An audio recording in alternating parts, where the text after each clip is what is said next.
So dalam function ni saya splitkan into several parts sebab kita ada beberapa topik yang kita nak go through and satu kelas tak mencukupi. Okay. So untuk part 1 kita just nak go through dia punya basic, how dia punya structure, how we write the function. Basically we call user defined function. Okay. So dalam previous exercise or previous writing coding, sebenarnya kamu dah pernah tulis function, tapi this kind of function, the differences between function that we want to learn today dengan yang satu lagi ni, which is kita panggil function main, adalah dia punya beza. First, main ni adalah dia macam ibu, dia compulsory dalam kita punya program. Okay. Kalau tak ada main, kita tak boleh nak run, kita tak boleh nak compile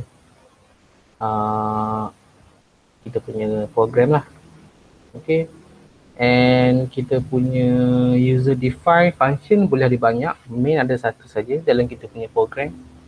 So dia punya antara kita panggil differences lah. Okay. So macam mana kita nak tahu ataupun kita nak kenal itu adalah function. Biasanya dia ada nama, lepas tu selepas nama tu dia ada, dia panggil bracket, sama ada bracket empty ataupun ada something lah. Okay, macam kita dalam tu kita panggil parameter, ada parameter ataupun tak ada. Okay, so ni adalah contoh basic function lah yang kita pernah buat. Okay, dia ada data type, kita panggil function type, lepas tu kita ada function name, lepas tu kita ada bracket, and then dia punya body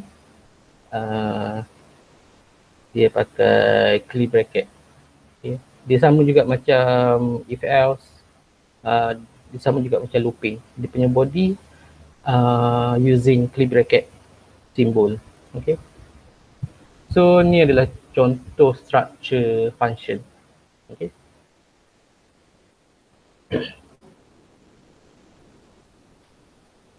Okay, so first sekali our objective in this topic, especially in this part 1, kita akan belajar pasal user defined function lah. And of course kita nak refresh about predefined function. Kenapa saya cakap refresh? Sebab before in our previous session kita dah pernah buat ataupun kita dah pernah guna predefined function tu. Okay. So kenapa kita guna function? Dia ada beberapa advantages lah. And first, kita boleh make the structure into a smaller part. Okay. Macam contoh, kalau kamu dah buat kamu punya project, project kamu tu boleh consider as a apa kata, big structure lah. Maksudnya kita bukan ada macam ada 10 line, ada 30 line, dia ada panjang, dia ada banyak, ada banyak statement, ada banyak operation. So that is considered as a complex system. Okay. So Kerana sebelum ni kamu buat, kamu tak guna lagi function sebab kamu tak belajar, so kamu tak tahu. So kamu just buat based on apa yang kamu dah belajar. Maksudnya kamu guna yang basic coding, statement biasa, operation, and then ada selection, if else. Lepas tu ada looping, kamu buat repetition. Okay, itu done. And then in term of structure coding, kamu punya statement semua ada dalam main, ada dalam satu function main. Semua dalam tu, semua kamu letak dalam tu. So bila kamu letak semua dalam tu, dia akan jadi crowded, dia akan jadi padat. Main tu akan jadi padat, akan jadi penuh. Okay. In case kalau kamu contoh ada error ataupun bug yang kamu nak fix, kamu kena go through line by line. Even line tu tak ada kaitan pun. Contoh kamu nak cari pasal addition, tapi kamu kena go through all line yang even operation pasal minus ke, division ke, multiply ke. Jadi bila kita buat macam tu, dia agak buang masa. Okay? Sebab kita nak cari satu part je untuk fix. Tapi kita kena go through all the operations in our coding. So by using the user-defined function, we split into specific operation. Contohnya,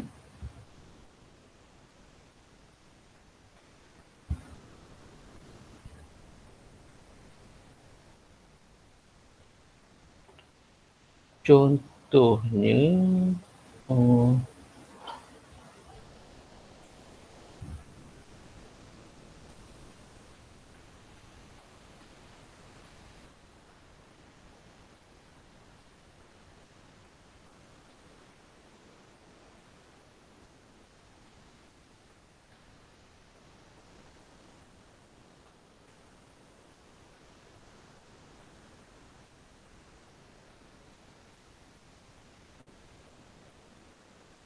alah tak ada dah.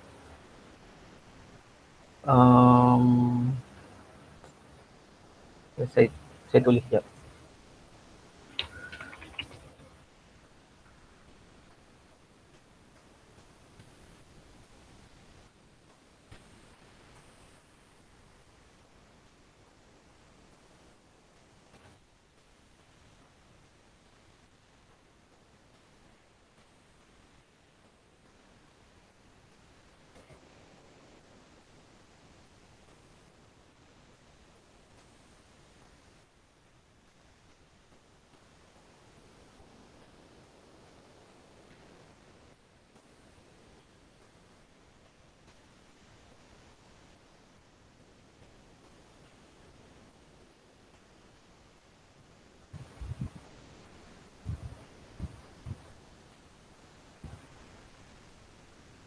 Okay, so maksud saya cakap, bila saya cakap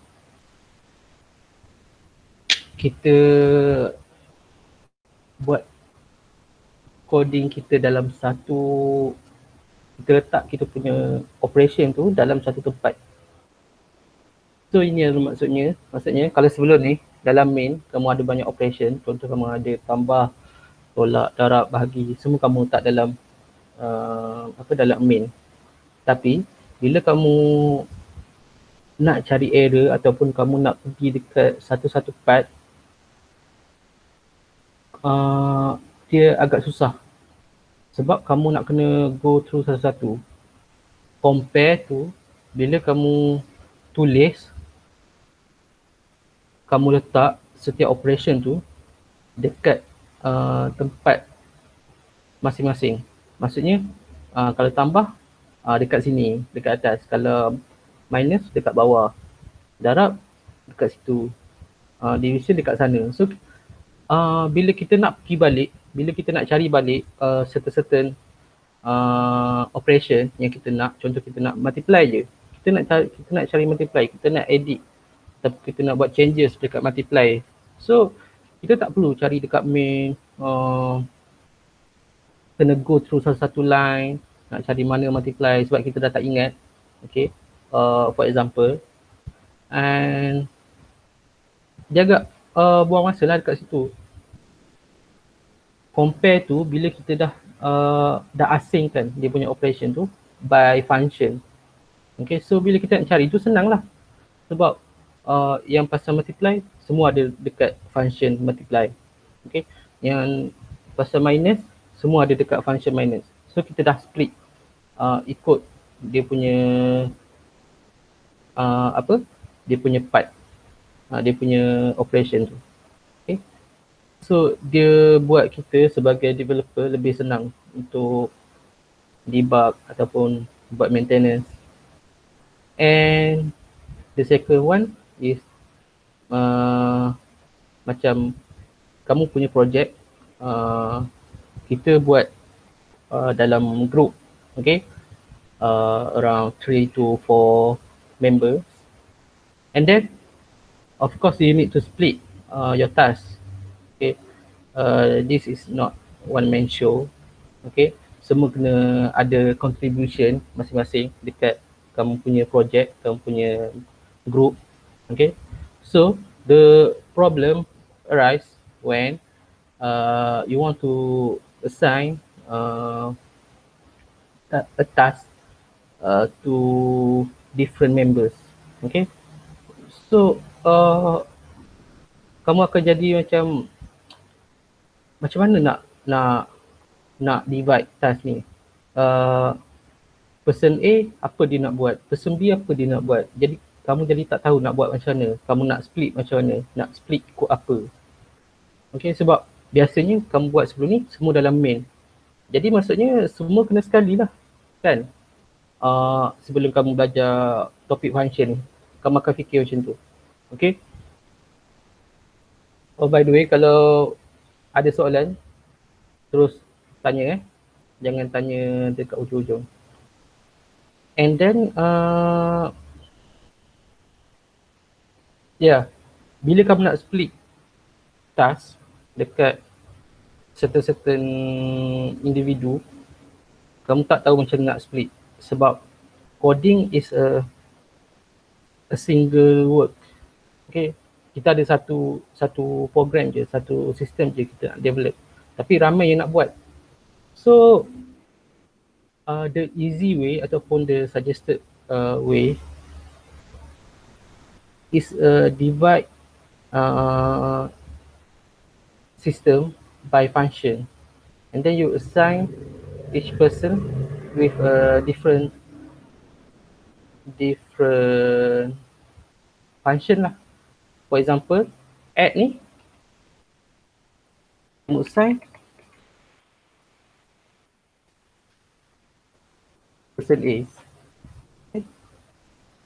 Kamu juga macam minus, kamu assign dekat person B. Multiply, kamu assign dekat person C. Division, kamu assign dekat person D. So settle lah masalah nak assign tugas, nak assign task. Sebab of course kamu kena bahagi kerja and make sure every member have their contribution. Okay, and then you can develop the system at the same time.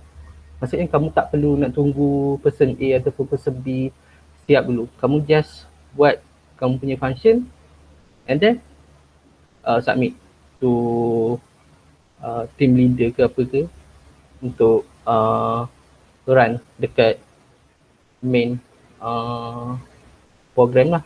Okay, so dekat situ kita boleh make sure ataupun kita boleh make sure kita punya sistem boleh siap dalam masa yang ditetapkan ataupun lebih singkat berbanding kamu buat seorang-seorang ataupun kamu buat person B kena tunggu person A siap dulu baru boleh buat. Dia akan jadi bergantung kepada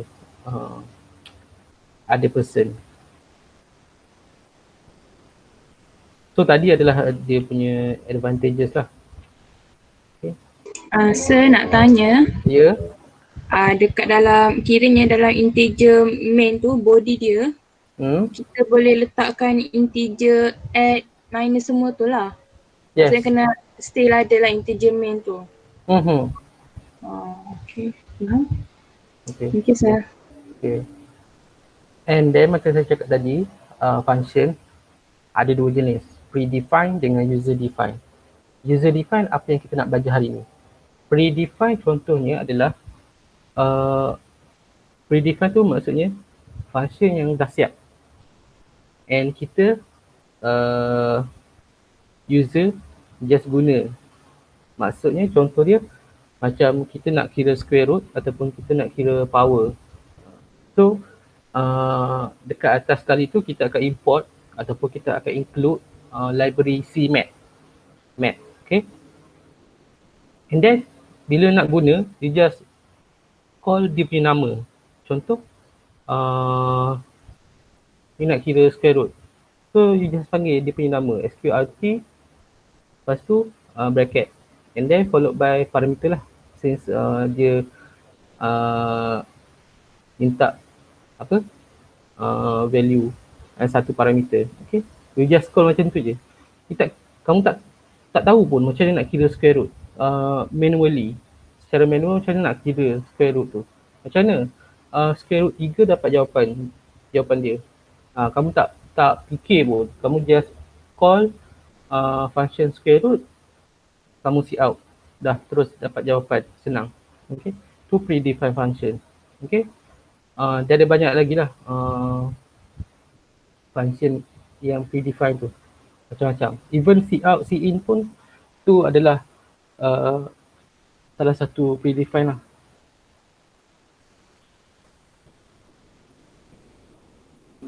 So in order to use a predefined function, so you need to include header file lah. Macam contoh, kalau kamu nak guna macam square root tadi, kamu kena tahu dia punya apa header file yang kamu kena include. Okay, kalau kamu nak guna set precision, for example, apa dia punya header file. So kamu kena tahulah dia punya header file tu apa, sebab setiap function dia ada header file yang berlainan. And you need to make sure if that function asks the parameter value. Okay, contohnya macam kita still ambil yang math punya function, macam contoh kita nak kira power. Okay, so this function asks you to supply two parameter value. Okay, first value, first parameter represent what number that you want to power up. Okay,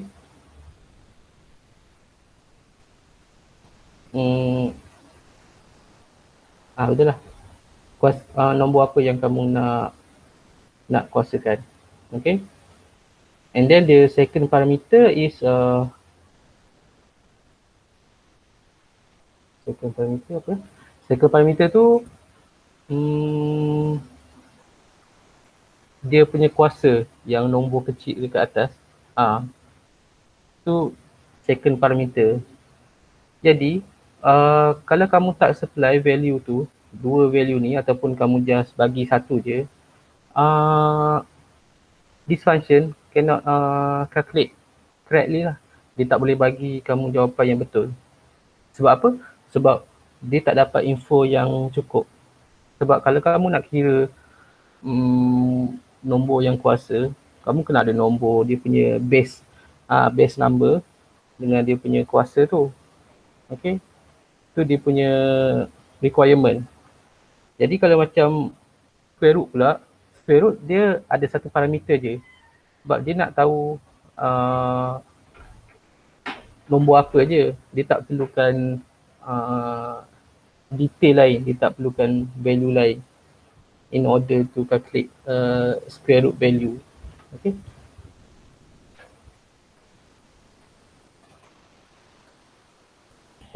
And then dalam yang ni kita dah masuk user defined function lah. Predefined function kita dia sentuh macam tu je, macam tadi, and habis. And next kita akan fokus dekat user defined function pula. So dalam user defined function yang function yang kita nak buat sendiri ni, dia ada dua jenis return. Kita nak hantar value kita punya jawapan tu. Dia ada void dengan value returning function. Okay. So kalau void ni kamu kena ingat, void ni maksudnya dia nothing. Dia tak ada. Dia tak ada apa? Dia tak ada return. Dia tak ada return statement. And then satu lagi, adalah ada value, ada return data type. Okay. Contoh dia macam, saya ambil minus ni. Saya lupa. So dekat mana kita tulis void? Kita tulis dekat function type. Okay. Kita tulis dekat function type. So macam dekat function add ni, still kita pakai function type int. And then bila kita pakai int, kita akan return variable yang kita kira, which is total. So kita akan return total. Kita akan return ke siapa? Ke siapa?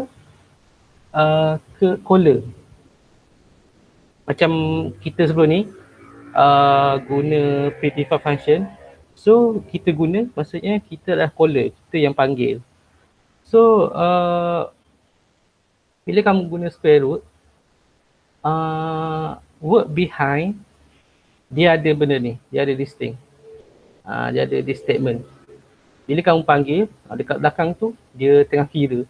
Dia tengah kira macam mana nak dapatkan square root. So jawapan square root tu dia akan simpan dalam satu variable, and then that variable dia akan return dia punya value ke kita, ke caller.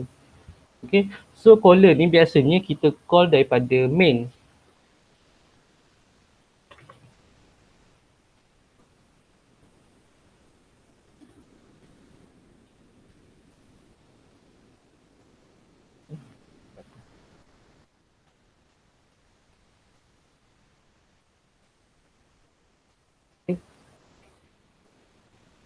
So cara kita nak call macam biasalah. Kalau kita call, kita tulis nama function tu. Sama macam kamu panggil kawan kamu lah. Kamu panggil kawan kamu by name. Kamu tak panggil guna nama tiang api rumah dia. Kamu panggil nama dia. Okay. Same concept dia.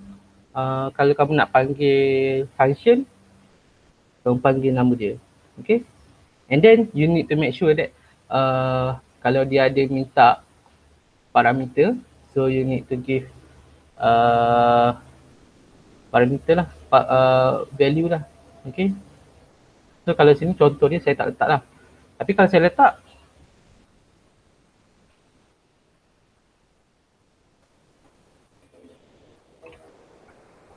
dekat sini kamu kena bagilah. Okay.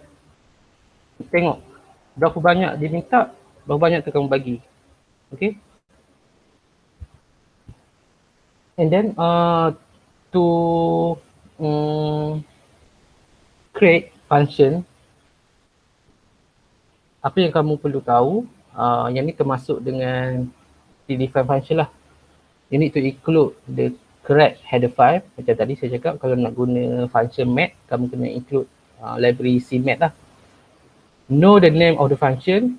Of course, kalau kamu nak guna square root, kamu kena tahulah apa dia punya nama function tu. Okay. And then know the numbers of parameter, if any. So kalau square root ada berapa parameter? Kalau power ada berapa parameter. Kalau set precision ada berapa parameter. So kamu kena ingat lah dia punya bilangan. Okay. And then you need to know dia punya data type, parameter. So kalau parameter tu dia punya parameter int, tapi kalau kamu bagi char ataupun string, salah lah. Tak dapat error. Okay. Sebab lain yang dia expect, lain yang kamu bagi. Okay. And then know the data type of the value compute by the function. So macam contoh ni, contoh yang saya buat, int add. So dekat sini saya tahu total ni yang saya nak return ni, dia punya data type apa. Sebab dekat atas ni saya dah declare int. Okay. So total ni adalah integer. Okay.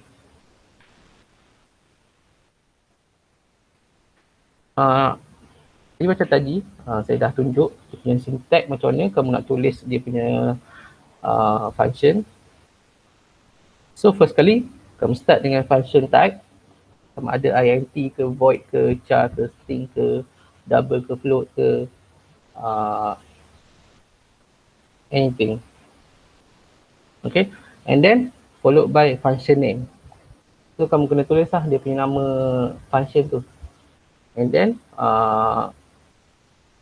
normal bracket. Kalau dalam function tu ada parameter, kamu includekan dalam bracket tu. Kalau tak ada, just tinggal kosong. And then kamu buka curly bracket.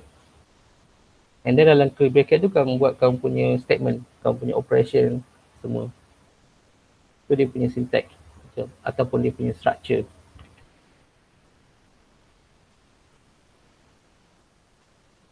Okay, next ni ada contoh contoh function yang kita buat untuk cari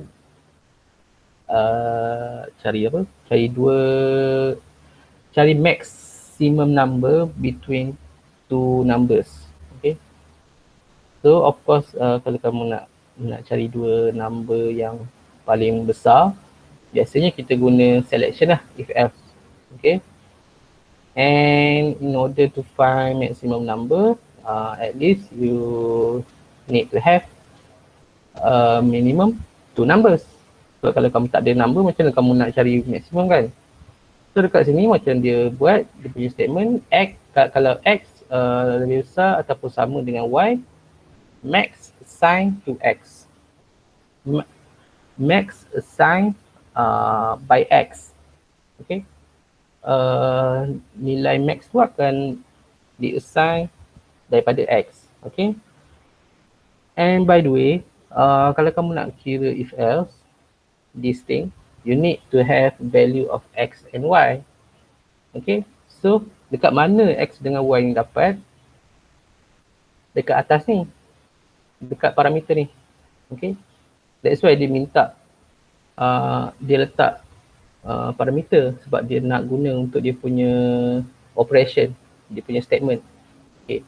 So dekat mana pula x dengan y ni dapat? Siapa tahu?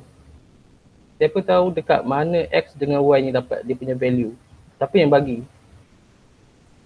Dekat integer main. Integer main. Integer main ada apa? Ada input, kita panggil double x double y. Betul, tapi lebih tepat dia punya caller lah. Kita panggil caller yang call function tu. So masa kita nak call this function yang nama larger ni, masa kita nak call, kita tulis dia punya nama, and then kita kena masukkan sekali value yang dia minta tu. So kalau dia minta dua double value, so masa call tu kita kena masukkan sekali lah value tu untuk dihantar ke x dengan y. So that x dengan y boleh buat calculation and find the max. Then return max value back to the caller ataupun to the main. Okay. And by the way, ni adalah contoh caller dekat main. So dekat main tu macam biasalah, kita ada declaration, kita ada cout, cin, and then kita nak call satu function ni nama add6, and then add6 ni pula dia ada dua parameter yang data type dia int. So masa kamu nak call, kamu kena include sekali lah, kamu kena supply lah value yang dia nak. Kamu kena tahu dia punya data type, kamu kena tahu dia punya bilangan ada berapa. That's why penting, kamu tak boleh salah. Kalau dia minta dua parameter, kamu kena bagi dua parameter. Jangan kamu bagi 3 ataupun kamu bagi 1. Dia minta 2, bagi 2. Okay. So dekat sini, dia bagi first6 and set6 dekat function add6 lah. So first6 dengan set6 ni, dia ambil daripada mana? Dia ambil daripada cin dekat main. So dekat main ni kamu tengok dia ada cin. Dia suruh masukkan nombor. So dia simpan dekat first6 1, dekat set6 1. So first6 dengan set6 ni ada value. So value tu dia bagi masa dia nak call add6, dia bagi dekat function add6 ni, sebab add6 ni minta dua value. Okay. So tu cara kita nak call. Cara kita nak call dengan supply parameter kepada function. Okay.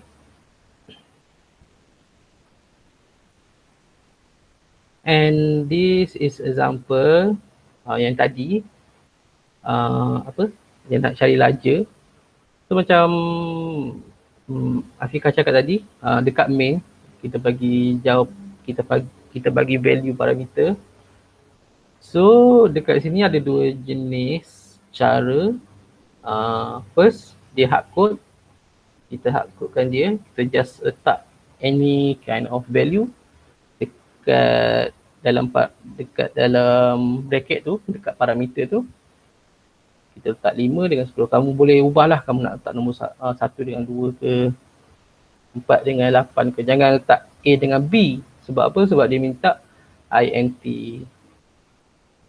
Macam mana nak tahu? Dia punya sambungan sebenarnya kat belakang.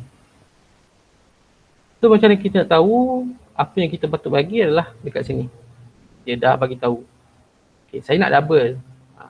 So jangan bagi char pula dekat dia. Nanti dia pening. Okay. So dengan X dengan Y ni, nanti akan dapat daripada inilah 5, 10. So 5, 10. So 5 ni, siapa yang akan terima same position. Okay. Parameter same position yang akan terima. So kamu tengok 5 ni dekat first position. So yang akan terima adalah X. Jangan kamu kata Y pula. Sebab dia bukan menyilang ke apa. Dia sama.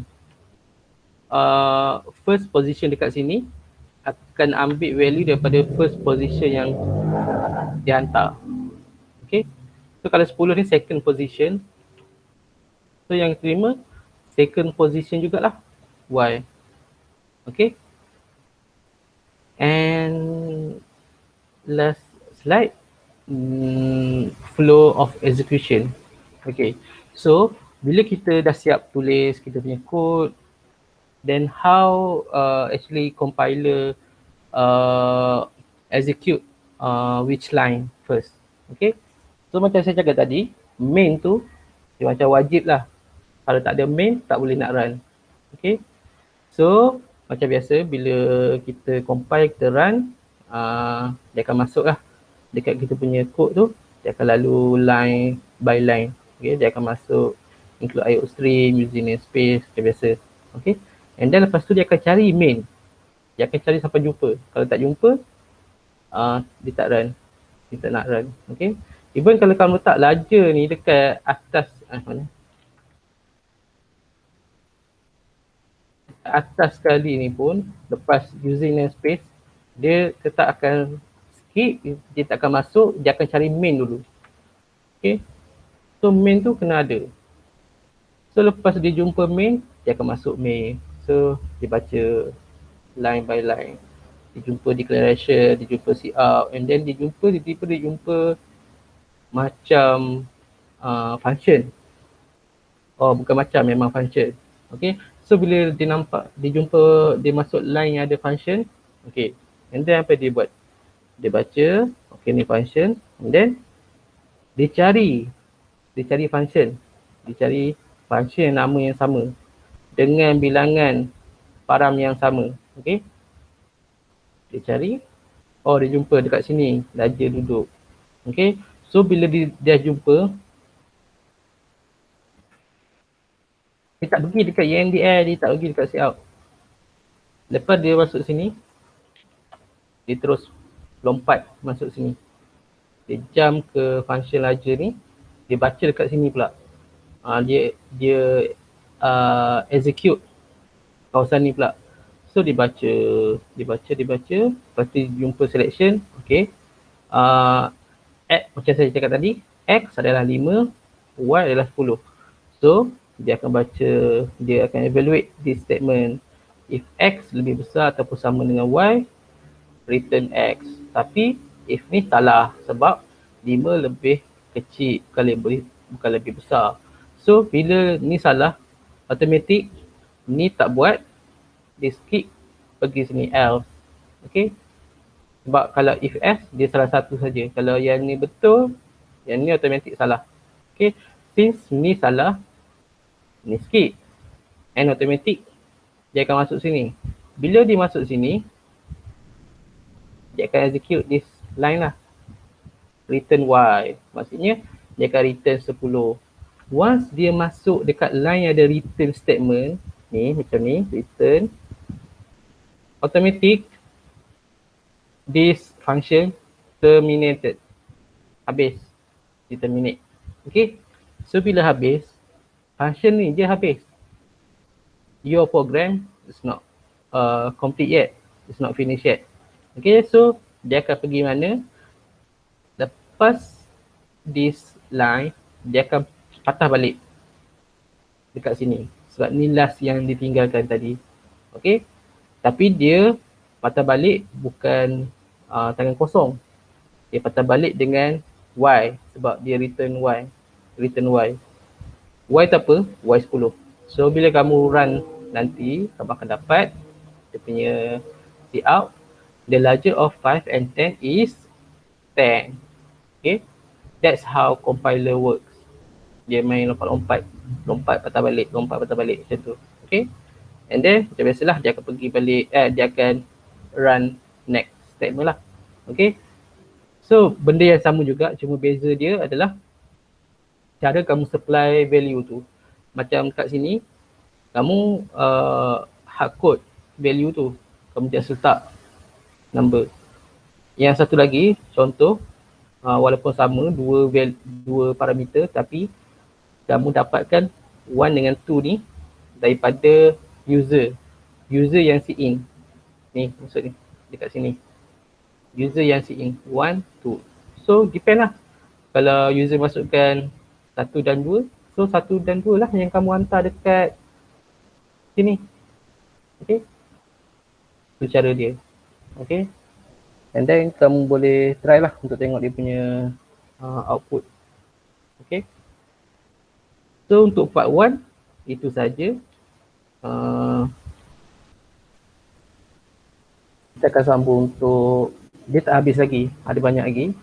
That's why kita split into several parts. But the rough idea is how function works. Dia macam tadi lah, just like that. Okay, ada soalan?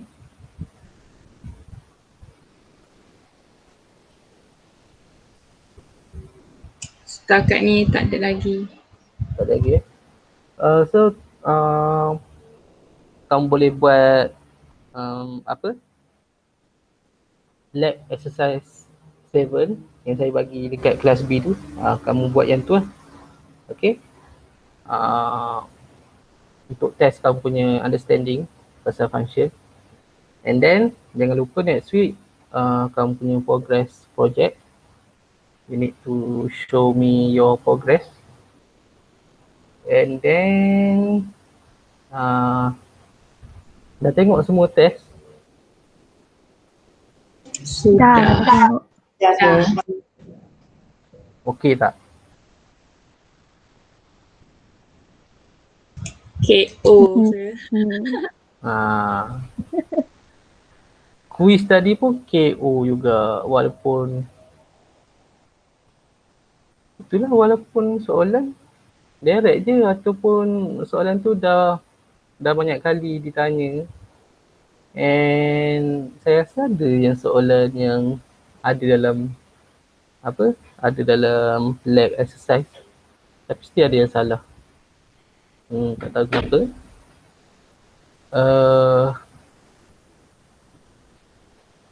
Apa kata? Buat balik exercise tu sampai betul-betul faham.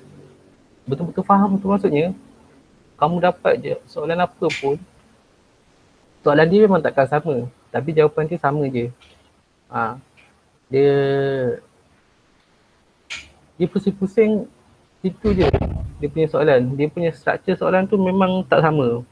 Kamu jangan expect dia punya soalan tu sama. Soalan tu memang akan lain, tapi jawapan dia sama je. Sebab basic dia satu je. Dia tak ada banyak basic. Basic dia macam tu je. So kalau basic tu kamu faham, dapat soalan apa pun boleh jawab lah. Macam flowchart.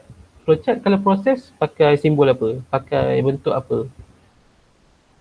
Jadi kalau bagi soalan apa pun sama je. Kalau pas tanya takrif elektrik ke, tanya diskaun ke. Yang pasal diskaun pun sama juga. Diskaun tu maksudnya potongan harga. Bila kita cakap pasal potongan harga, maksudnya kalau harga asal RM30, kita dapat serta-serta diskaun, maksudnya kita akan bayar lagi kurang daripada RM30. Bukannya lagi banyak ataupun sama. Itu maksud diskaun. Okay? Sama juga macam duit, interest. Kalau macam interest, nak cakap pun tak boleh nak salahkan juga, sebab ni biasanya kalau yang tahulah, kalau tak tahu tak boleh nak buat apalah, sebab subjek, tak ada subjek yang bagi tahu benda ni. Jadi dia lebih kepada knowledge lah, common knowledge. Jadi saya bagi tahu lah sekarang ni. Kalau macam diskaun tadi, potongan harga, tu kamu akan bayar lagi sikit. Okay? Kalau macam interest pula, kalau interest macam mana? Tolak ke tambah? Tambah. Sebab apa? Interest bahasa Melayu apa? Bunga. Faedah. Bunga ataupun faedah. Jadi of course kalau macam kamu buat loan ke apa ke, contoh kamu pinjam RM1,000 and then kamu ada interest. So kamu tak bayar RM1,000, and then kamu tak bayar lagi sikit daripada RM1,000, kamu akan bayar lebih. So bila kamu buat calculation, akan ada tambah lah. Maksudnya kamu kira berapa banyak bunga yang kamu kena bayar, and then of course kamu kena bayar balik dengan dia punya amount asal yang kamu kira tu, amount asal yang kamu pinjam. So kamu tambah dua tu. Satu lagi term dividen. Kalau dividen pula, dividen tambah juga. Tapi dividen tambah. Tapi dividen tu yang dapat dekat kita. Maksudnya contoh kalau kamu simpan duit ataupun kamu melabur, kamu dapat dividen macam 1%. So contoh kamu simpan RM1,000 and then kamu dapat dividen 1%. And then jumlah yang kamu dapat balik secara keseluruhan, termasuk yang kamu simpan ataupun yang kamu melabur, lebih daripada RM1,000 lah, sebab kamu dapat dividen. So tu adalah macam tak boleh nak salahkan lah, sebab saya dulu pun tak tahu juga. dah tua-tua ni baru tahu. Okay. So kalau tak tahu tak apalah. Sekarang kamu tahu. That's our goal in this course. So that you have idea how to calculate. Macam contoh kamu nak kira berapa banyak pinjaman PTTN yang kamu kena bayar nanti. Sebab dia adalah sedikit tambahan-tambahan yang kamu kena bayar walaupun dia kata tak ada bunga. Okay. Bukannya kamu pinjam 30, kamu bayar 30. Kamu bayar 30 plus. Okay. So, bila kamu dah ada knowledge untuk tahu cara kira, at least kamu tahulah macam mana nak kira nanti untuk kamu punya masalah sendiri. Okay. That's mindset yang kamu kena ada. Maksudnya, kamu kena betul-betul lah tahu cara nak kira. Jangan nanti dah kerja nak call member pula. Dulu macam tu kita kira. Sebab yelah dulu pun tanya member juga masa buat test. Dia jadi macam tu pula. Jadi seeloknya kita sendiri tahu. Jadi tak adalah kita bergantung harap sangat dekat orang. Okay. So that's all for this session. And lepas ni kamu boleh sambung buat lab exercise lah. Okay. And don't forget to do your project. So project tu make sure kamu dah assign setiap orang tu macam mana, apa yang dia buat, apa yang kena buat. Bukan kamu yang lead, kamu yang buat semua. Kamu kena bahagilah sama rata. Okay. So since tak ada soalan, kita stop dekat sini. Thank you class. Assalamualaikum.